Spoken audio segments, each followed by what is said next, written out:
28일 조선중앙통신 보도에 따르면 조선인민군 서부지구 미사일연합부대 해당 구분대가 26일 오전 조선 서해해상에서 전략순항미사일 발사 훈련을 실시했습니다. 통신은 북한의 안전을 침해하는 적들에게 북한군의 반격 능력과 핵 운영 수단의 준비 태세를 알리고 전략순항미사일 부대의 화력 임무 수행 능력을 숙달하는 것이 이번 훈련의 목적이라고 설명했습니다.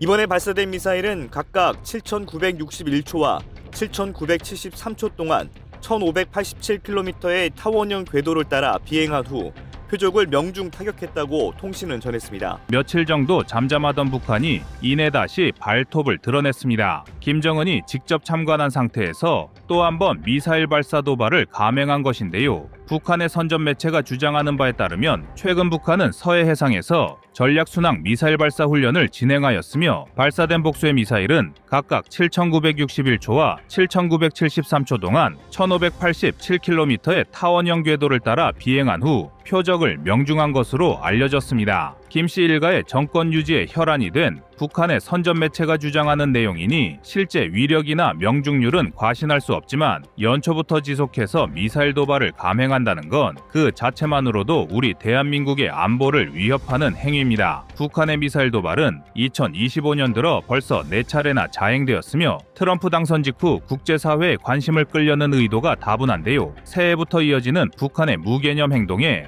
우리 군 당국이 강력한 철퇴를 준비했습니다. 한국은 적성국의 탄도미사일 공격에 더욱 신속하고 정확한 대응을 위해 탄도미사일 대응훈련에서 사용할 신규 모델 개발 사업을 진행하기로 결정하였습니다. 기존에는 미국제 프로그램의 도움을 받고 있어 한반도의 작전 환경에 맞지 않는 요소가 있었는데 이제는 이러한 변수를 완전히 지워버리고 우리 군의 최적화된 시스템을 구현하여 평시에도 흔들림 없는 대비 태세를 유지하겠다는 의지인데요. 한국이 새로운 대응훈련 시스템 구축을 완료한다면 인민들이 굶어 죽을 때 없는 돈을 긁어 모아 간신히 개발하는 김정은의 미사일 따위는 우리 국민과 조국의 안보를 뒤흔들 수 없을 것입니다. 그래서 준비했습니다. 오늘은 북한의 탄도미사일 위협을 완전히 박살내버릴 한국의 새로운 탄도미사일 대응 모델에 대해 알려드리겠습니다.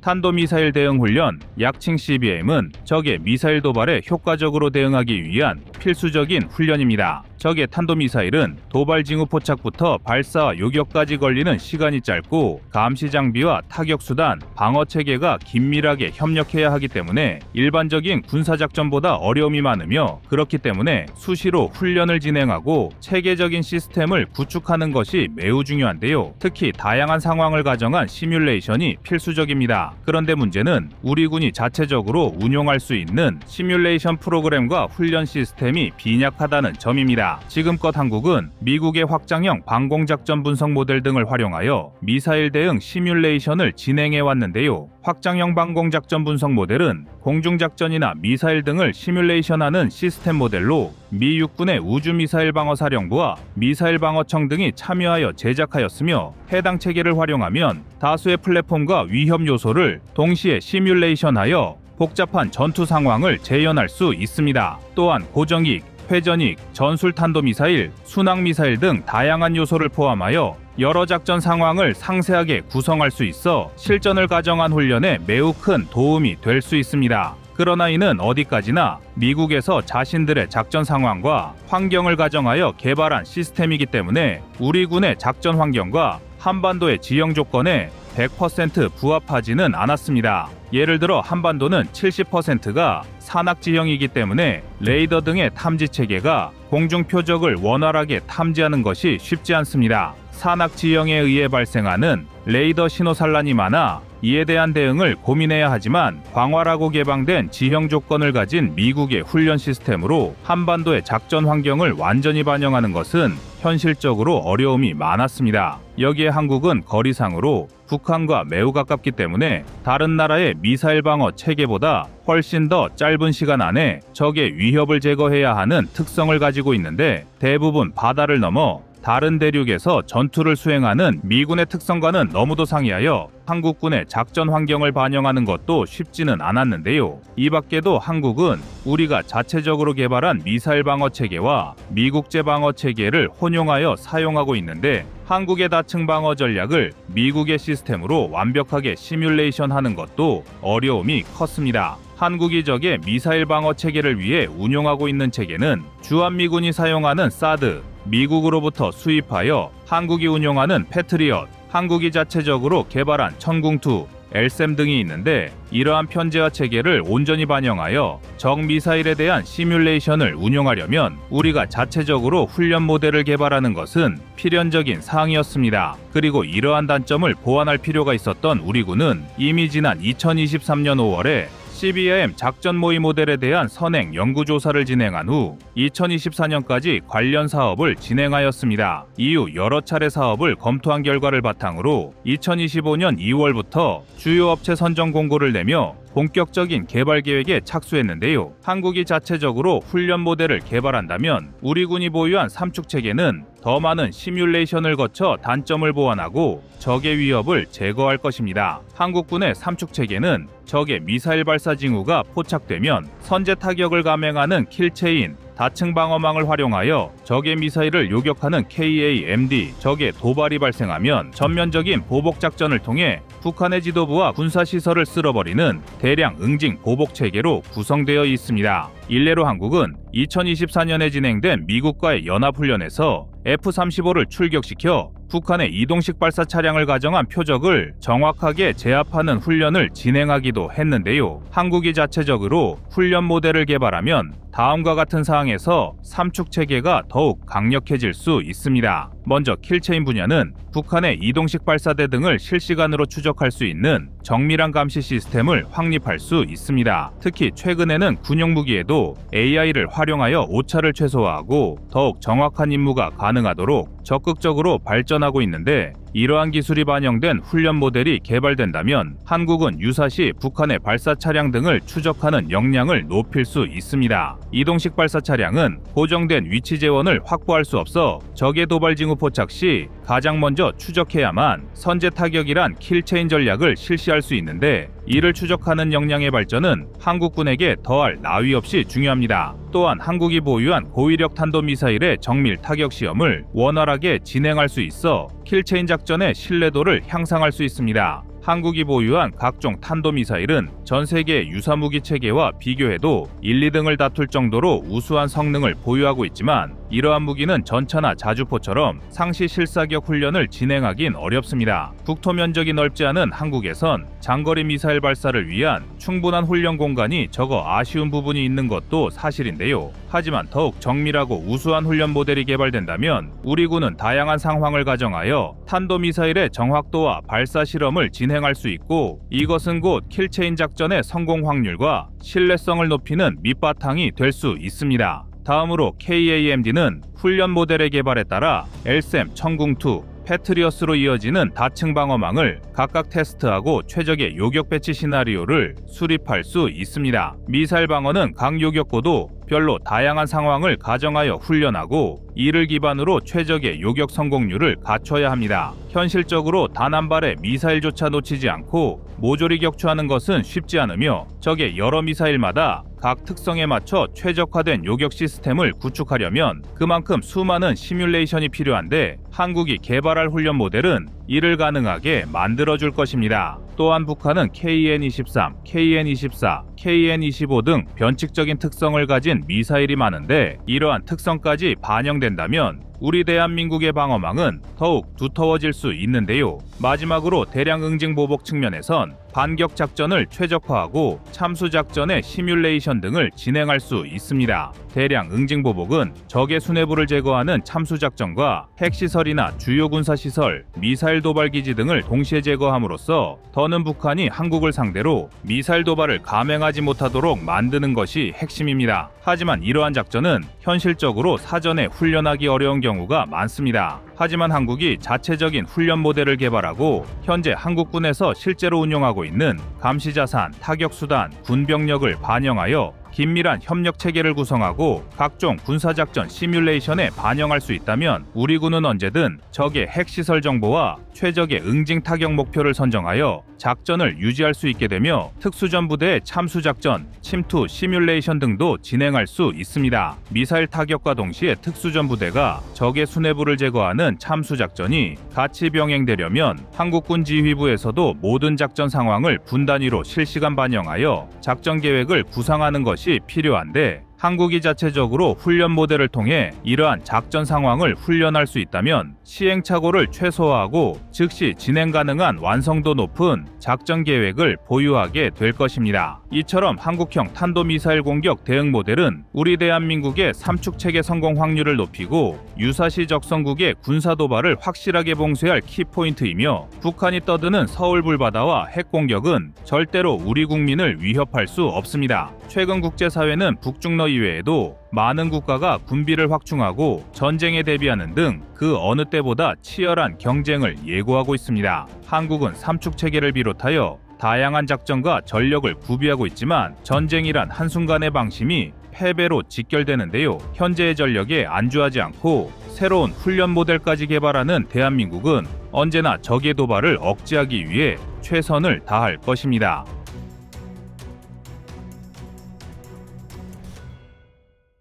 다음은 24년 1월 24일 해외 인정 군사력 영상입니다. 러시아 우크라이나 전쟁이 발발한 지도 벌써 만 2년이 다 돼가고 있습니다. 지금 우크라이나군 상황에서 가장 최악인 점을 꼽으라면 단연 포탄 부족 현상입니다. 러시아군은 비록 분량률이 높다고는 하더라도 북한으로부터 포탄을 지원받는 등 어떻게 해서든 포격량을 유지 중입니다. 그러나 반대로 우크라이나군은 포탄이 부족해서 러시아군이 5발을 쏠 때 1발을 쏜다는 말이 나올 정도입니다. 실제로 155mm 곡사포를 운용 중인 우크라이나군 148포병여단은 인터뷰를 통해 얼마 전만 해도 하루에 한 개 목표물당 평균 50에서 90발을 포격했는데 지금은 기껏해야 10에서 20발이 고작이다라고 고충을 토로했습니다. 그나마 이 덕에 우크라이나군 포병의 포격 정확도는 폭발적으로 향상되고 있지만 이건 근본적인 해결책이 될 수 없는데요. 아니나 다를까 이러한 포탄 부족의 여파는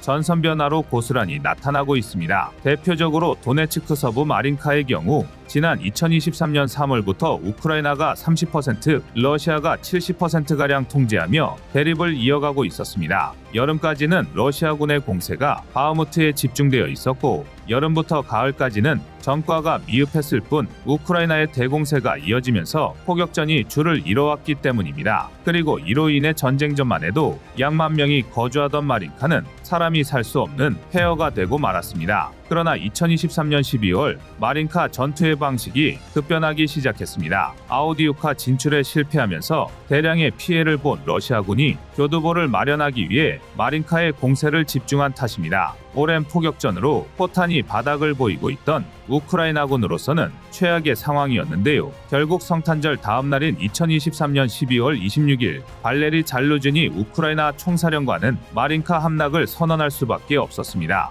군사 전문가, 관계자들의 분석에 따르면 마린카 점령을 위한 러시아군의 전술은 바흐무트 전투와 크게 다르지 않았던 것으로 파악됩니다. 다시 말해 상대적인 병력, 탄약 우위를 앞세워 머리부터 들이밀었다는 겁니다. 한편 남부전선의 경우 헤르손주 드니프로강 동안 크린키 일대에 우크라이나군이 교두보를 마련하는 데 성공한 지 약 한 달이 지나고 있습니다. 러시아군의 공세 병력이 동부전선에 집중되어 있는 사이 비교적 쉽게 드니프로강 도하에 성공한 덕분입니다. 다만 우크라이나군이 도하에 성공한 이후 크린키까지 점령하며 교두보 구축에 성공하자 러시아군의 반격도 시작되고 있습니다. 오죽하면 크린키 사수에 투입된 300여 명의 우크라이나군 해병대가 자수작전에 나섰다는 뉴욕타임스의 분석이 나오고 있습니다. 그나마 다행인 건 지난 한 달 사이 도하를 위한 교두보 자체는 마련된 상태인지 크린키의 우크라이나군 충원이 계속되고 있다는 것 정도인데요. 또한 크린키의 경우 진입로가 한정적이라 러시아군 기갑 장비를 우크라이나군 해병대 소수 병력으로도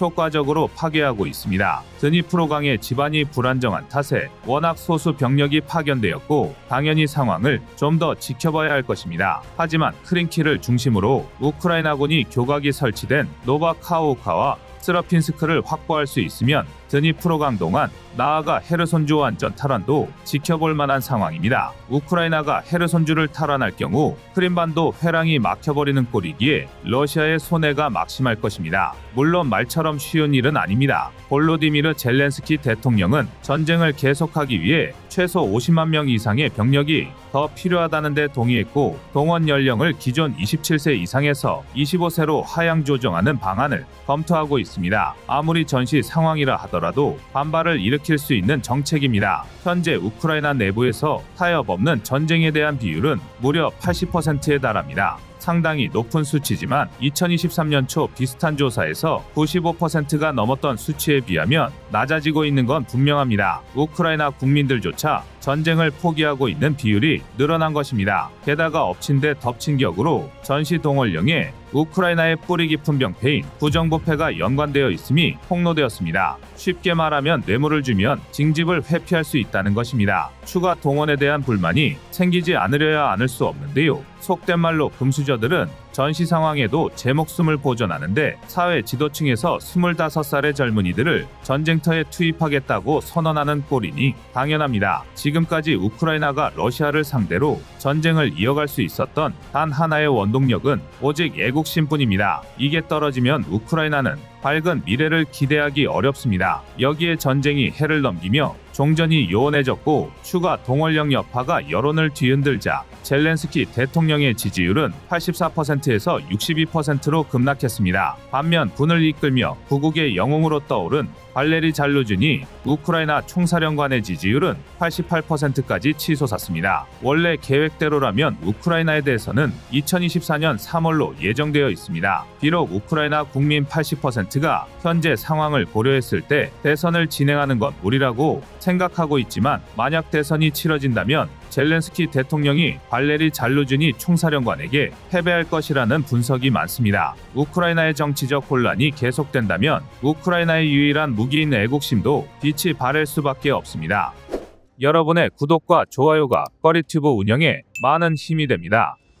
그런데 일본의 저명한 군사 전문가 이토 고타로도 대한민국의 군사력에 대해 거론하며 애국심, 즉 마음가짐에 대한 언급을 해 주목을 끌었습니다. 이 얘기에 앞서 이토 고타로가 한국의 군사력에 대해 분석한 것을 먼저 소개해야 할 것 같습니다. 이토 고타로는 한국의 군사력이 일본을 앞서는 것이 명백한 사실이며 대한민국의 국방력이 뛰어나다는 것을 인정해야 한다고 했습니다. 이토 고타로는 일본이 이제는 한국보다 군사력에서 뒤떨어진다는 사실에 충격을 받았고, 자료들을 거듭 검토해봤지만 한국이 앞선다는 사실을 부정할 수는 없었다고 합니다. 이토 고타로는 지금까지의 연구 결과를 모아 얼마 전 한국의 국방정책이라는 저서를 출간하며 한국의 국방력을 집중 분석했었는데요. 2011년부터 한국의 방위산업이 약진한 사실에 주목하며 한국전쟁 이후 한국의 국방력이 일본보다 약하다는 게 상식으로 통용되고 있던 것이 얼마나 위험한 일인지 일본 사회에 경고했습니다. 일본이 계속해서 현실을 외면한 결과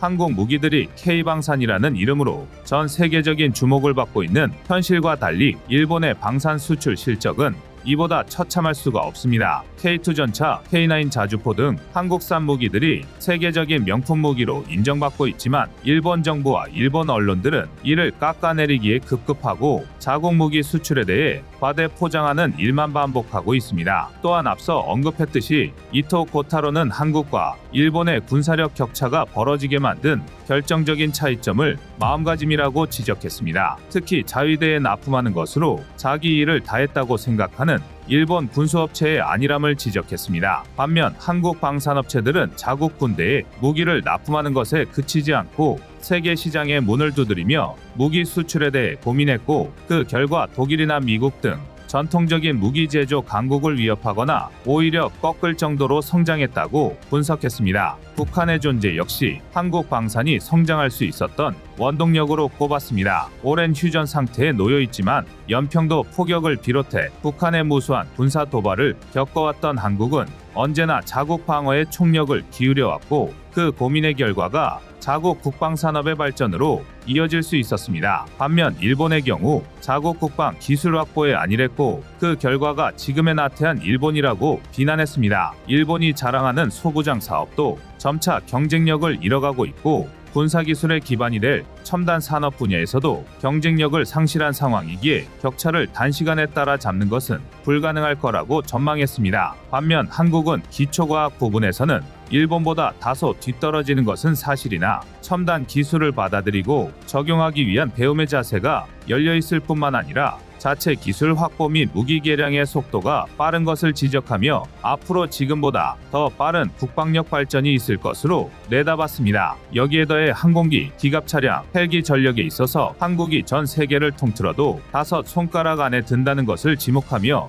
압도적인 화력과 이를 뒷받침하는 경제력으로 인해 대한민국 군사력 순위가 지금보다 더 올라갈 가능성이 높다고 봤습니다. 한마디로 일본 학자가 한국 국방력의 현재와 미래를 바라보며 일본은 이제 가망이 없고 한국은 아직도 더 성장할 여지가 남아있다고 본 것입니다. 실제로 서방의 여러 자료에서도 한국이 일본의 군사력을 추월했다는 사실은 여러 객관적 통계 자료를 통해 이미 증명되었습니다. 미국 군사력 평가기관 글로벌 파이어 파워 보고서는 2023년 대한민국 군사력을 전 세계 145개국 가운데 6위라고 평가하며 대한민국을 군사강국이라 평가했습니다. 손바닥으로 하늘을 가릴 수 없듯이 세계의 현실과 외부의 분석은 우리 자신을 되돌아보는 기회가 되기도 합니다. 아무리 강조해도 지나치지 않는 것이 자주국방인데요. 군사강국으로 올라선 대한민국은 완전한 자주국방에 오늘도 더 가까이 다가가고 있습니다. 이상 꺼리튜브의 두 번째 미션이었습니다.